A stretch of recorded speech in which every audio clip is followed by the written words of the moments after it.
ಓಂ ನಮಃ ಶಿವಾಯ. ನಮಸ್ತೆ ಪ್ರಿಯ ವೀಕ್ಷಕರೇ, ಮಹಾಯೋಗಿ ಜ್ಞಾನ ತಾಣಕ್ಕೆ ತಮ್ಮೆಲ್ಲರಿಗೂ ಆತ್ಮೀಯ ಸ್ವಾಗತ. ಈ ವಿಡಿಯೋದಲ್ಲಿ ಮಕರ ರಾಶಿಯವರಿಗೆ 2025 ವರ್ಷ ಹೇಗಿರುತ್ತೆ ಅನ್ನೋದನ್ನ ತಿಳಿಸ್ಕೊಡ್ತೇನೆ. ಎಲ್ರಿಗೂ ಹೊಸ ವರ್ಷದ ಆರ್ಥಿಕ ಶುಭಾಶಯಗಳು.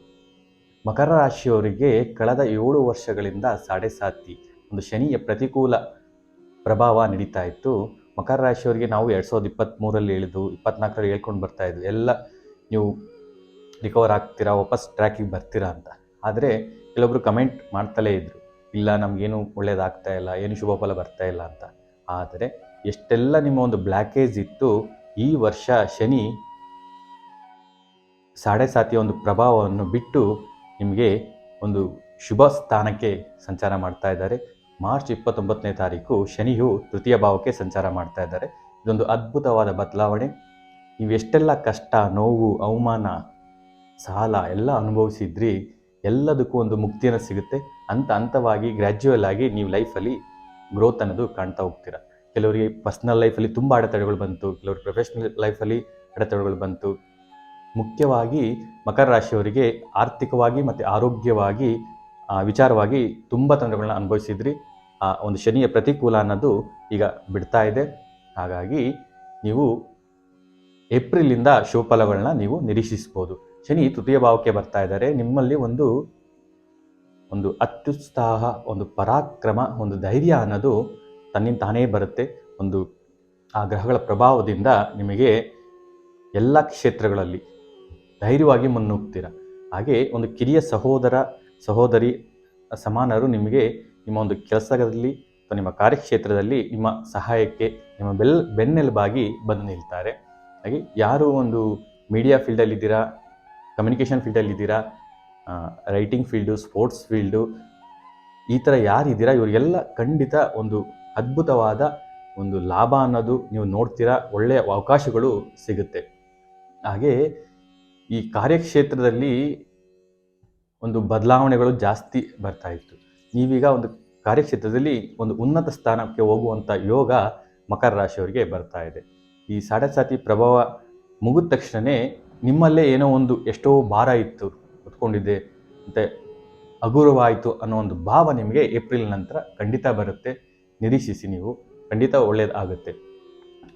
ಮತ್ತು ಹಾಗೆ ಒಂದು ಮೇವರೆಗೂ ನಿಮಗೆ ರಾಹುವಿನ ಬಲನೂ ಇರುತ್ತೆ, ಗುರು ಬಲನೂ ಇರುತ್ತೆ. ಗುರು ಪೂರ್ವ ಪುಣ್ಯ ಸ್ಥಾನದಲ್ಲಿ ನಿಂತ್ಕೊಂಡು ನಿಮಗೆ ಕಳೆದ ಒಂದು 6 ತಿಂಗಳಿಂದ ನಿಮಗೆ ಎಷ್ಟೇ ಶನಿ ಒಂದು ಪ್ರತಿಕೂಲ ಬಂದ್ರೂ ಒಂದು ದೈವ ಸಹಾಯ, ಒಂದು ಹಿರಿಯರ ಸಹಾಯದಿಂದ ನೀವು ಮುಂದಕ್ಕೆ ಬರ್ತಾ ಇದ್ದೀರಾ. ನಿಮ್ಮ ಅಡ್ಡಾದಿಗಳನ್ನು ನಿವಾರಿಸಿಕೊಂಡು ನೀವು ಕಾರ್ಯಕ್ಷೇತ್ರದಲ್ಲಿ ಮುಂದಕ್ಕೆ ಬರ್ತಾ ಇದ್ದೀರಾ. ಪ್ರೊಫೆಷನಲ್ ಲೈಫಲ್ಲಿ ಏನೇ ಬಂದ್ರೂ ಒಂದು ಅನ್ಯೂನ್ಯತೆ ಅನ್ನೋದು ಪರ್ಸ್ನಲ್ ಲೈಫಲ್ಲಿ ಏನೇ ಒಂದು ಅಡೆತಡೆಗಳು ಬಂದರೂ ಅಥವಾ ಅನ್ಯೂನ್ಯತೆ ಅಡೆತಡೆ ಬಂದ್ರೂ ಒಂದು ಪರ್ಸ್ನಲ್ ವಿಚಾರದಲ್ಲಿ, ಒಂದು ಪರ್ಸ್ನಲ್ ಲೈಫಲ್ಲಿ ನಿಮ್ಮ ಕುಟುಂಬಗಳ ಮಧ್ಯೆ, ನಿಮ್ಮ ಬಂಧುಗಳ ಮಧ್ಯೆ ಇದ್ದಂಥ ಒಂದು ಮನಸ್ತಾಪ ಮತ್ತು ಒಂದು ಗಲಾಟೆ ಇರ್ಬೋದು, ಒಂದು ಜಗಳ ಇರ್ಬೋದು, ಇವೆಲ್ಲವೂ ಅಂತ್ಯಕ್ಕೆ ಬಂದಿದೆ. ಎಲ್ಲವೂ ಒಂದು ತಿಳಿಯಾಗುವ ಸಮಯ ಹತ್ರ ಬರ್ತಾ ಇದೆ. ಏನು ಗುರು ಬಲನೂ ಇದೆ, ಹಾಗೆ ಶನಿನೂ ಆ ಒಂದು ಸಾಡೆ ಸಾತಿ ಪ್ರಭಾವವನ್ನು ಬಿಡ್ತಾ ಇರೋದ್ರಿಂದ, ನಿಮಗೆ ಗುರುಬಲ ಇರೋದ್ರಿಂದ ಅಪ್ ಟು ಮೇವರೆಗೂ ಗುರುವಿನ ಒಂದು ಬಲದಿಂದ ನಿಮಗೆ ನಿಮ್ಮ ಒಂದು ಕ್ರಿಯೇಟಿವಿಟಿಗೆ ಸಹಾಯ ಆಗುತ್ತೆ ಮತ್ತು ಬಲ ಸಿಗುತ್ತೆ. ಹಾಗೆ ಸಂತಾನ ವಿಚಾರವಾಗಿ, ಮಕ್ಕಳ ವಿಚಾರದಲ್ಲಿ ನಿಮಗೆ ಒಂದು ಶುಭ ಫಲವನ್ನು ಮಕರ ರಾಶಿಯವರು ಆಲ್ರೆಡಿ ನೋಡಿದ್ದೀರಾ.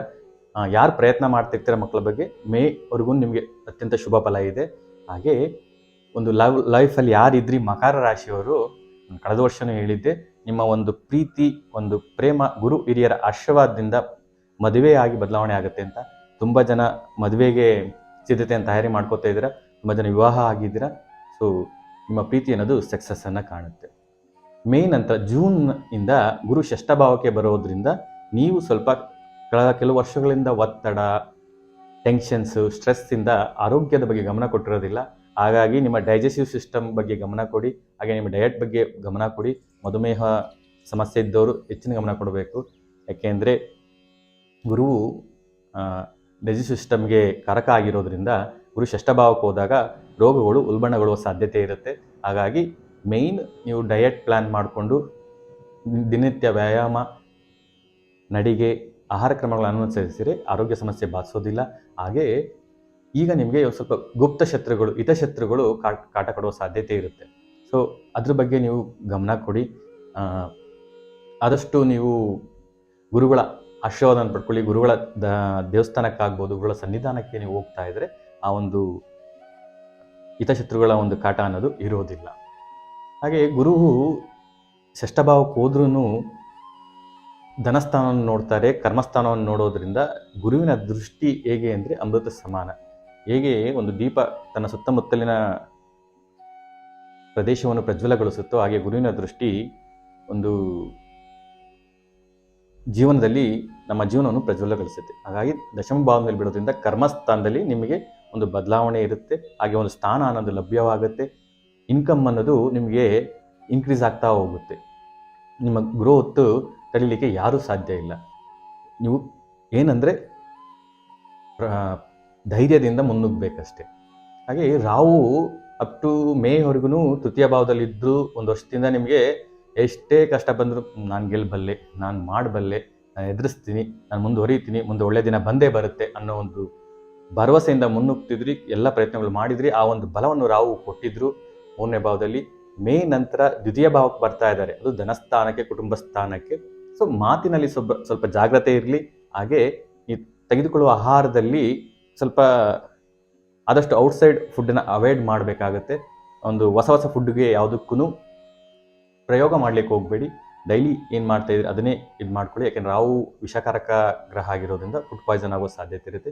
ಹಾಗೆ ಮಾತು ಹೇಗಿರುತ್ತೆ ಅಂದರೆ ರಾಹು ಭ್ರಮೆಯಲ್ಲಿ ಮುಳುಗಿಸುವಂಥ ಗ್ರಹ, ಮೋಹವನ್ನು ತುಂಬುವಂಥ ಗ್ರಹ ಆಗಿರೋದ್ರಿಂದ ಮಾತಿನಲ್ಲಿ ಹಿಡಿತಾ ಇರೋದಿಲ್ಲ. ನಿಮ್ಮ ಮಾತಿನಿಂದ ಬೇರೆಯವರಿಗೆ ನೋವಾಗುವ ಸಾಧ್ಯತೆ ಇರೋದ್ರಿಂದ ಮಾತಿನಲ್ಲಿ ಹಿಡಿತವಿರಲಿ.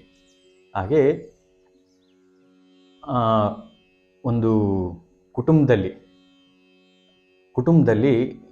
ಸಂಶಯ, ಒಂದು ಒಬ್ಬರ ಮೇಲೆ ಅನುಮಾನ, ಈ ರೀತಿಯಾದ ಒಂದು ಪರಿಸ್ಥಿತಿ ನಿರ್ಮಾಣ ಆಗೋ ಸಾಧ್ಯತೆ ಇರೋದ್ರಿಂದ ಎಲ್ಲವನ್ನು ಕುಳಿತು ಮಾತಾಡಿಕೊಂಡು ಬಗೆಹರಿಸ್ಕೊಂಡ್ರೆ ತುಂಬ ಉತ್ತಮ. ಕೇತು ಗ್ರಹವು ಮೇ 18ನೇ ತಾರೀಕು ನವಭಾವದಿಂದ ಅಷ್ಟಮ ಭಾವಕ್ಕೆ ಸಂಚಾರ ಮಾಡ್ತಾ ಇದ್ದಾರೆ. ಕಳೆದ ವರ್ಷ ನಿಮಗೆ ತಂದೆ ವಿಚಾರದಲ್ಲಿ, ಆರೋಗ್ಯ ವಿಚಾರದಲ್ಲಿ ಕಿರಿಕಿರಿ, ಹಾಗೆ ಒಂದು ಸಮಸ್ಯೆಯನ್ನು ಏನು ಎದುರಿಸಿದ್ರು ಅದಕ್ಕೆಲ್ಲ ಮುಕ್ತಿ ಸಿಗುತ್ತೆ. ಆದರೆ ಅಷ್ಟಮ ಭಾವಕ್ಕೆ ಬರ್ತಾ ಇರೋದ್ರಿಂದ ಪಾಪಗ್ರಹ ಅಷ್ಟಮ ಸ್ಥಾನಕ್ಕೆ ಬಂದಾಗ ಒಂದು ಸಡನ್ ಗೇನ್ ಇರ್ಬೋದು, ಲಾಸ್ ಅನ್ನೋದನ್ನು ಕೊಡ್ತಾರೆ. ಅಷ್ಟಮ ಭಾವ ಪಿತ್ರಾರ್ಜಿತ ಆಸ್ತಿಯನ್ನು ಸೂಚಿಸೋದ್ರಿಂದ ನಿಮ್ಮ ಪಿತ್ರಾರ್ಜಿತ ಆಸ್ತಿ ಯಾವುದಿರ್ಬೋದು ಅದು ಬಂಧುಗಳಲ್ಲಿ ಮತ್ತು ಅಣ್ಣ ತಮ್ಮಂದಿರಲ್ಲಿ ನಿಮಗೆ ಒಂದು ಕಾನೂನು ರೀತಿಯ ತಗಾದೆ ಇರ್ಬೋದು, ಒಂದು ಕಿರಿಕಿರಿ ಉಂಟಾಗುವ ಸಾಧ್ಯತೆ ಅನ್ನೋದು ನೀವು ಫೇಸ್ ಮಾಡೋ ಸಾಧ್ಯತೆ ಇರುತ್ತೆ. ಹಾಗೆ ಕೆಲವೊಂದು ಅಹಿತಕರ ಘಟನೆಗಳು, ದುಃಖದ ಸಂದೇಶಗಳನ್ನ ನೀವು ಕೇಳ್ತೀರಾ.